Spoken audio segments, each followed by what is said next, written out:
So this is a special day for me. It's a return visit to Plymouth. I must say to you, I've been down here 4 or 5 times since I became a minister and a national politician. It's always sunny here.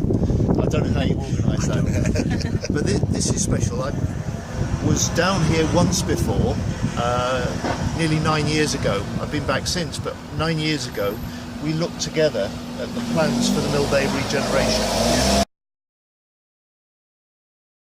And they were just plans, a few models, but they were all on paper. And now we're doing this walk around and we're actually seeing what's happening under this big plan for homes that you've got in the city. And what's interesting for me about this is that the council now don't have any council housing that they manage. That's been transferred to a housing association, which they're helping to develop. But instead they're using their position, if you like, as the first among equals among the agencies in the city to broker the plans and broker the partnerships to make things happen. So just down the street here, we've been at a homeless hostel that opened 4 years ago. Wouldn't have happened without the council. Over 900 people been through that hostel, and most now in their own accommodation and got their lives together again. A lot of ex-veterans as well.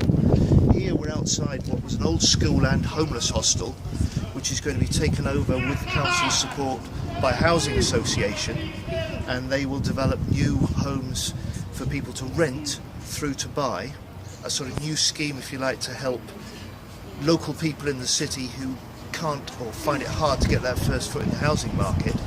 And then just next door here, a scheme that Chris has been telling me about, which is going to be not just some specialist accommodation for ex-service people, but a dozen will be taken on, trained and given the skills to help build and refurbish the place as part of the plan as well. So, you know, this is a sort of Labour Council in action, if you like, making sure that a city is getting the homes that it needs, both affordable to rent and affordable to buy.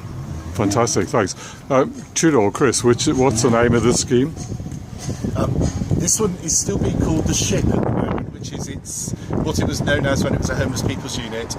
Next door we've got the Nelson Project, which is the Community Self-Build Trust, DCH and ourselves working in partnership with veterans charities. And the 12 people who have been involved in building that as trainees, as ex-veterans, will each live in one of the flats that they build. So they will be building their own home, and I think that's a fantastic message. We want to do lots more of that sort of provision for our ex-veterans.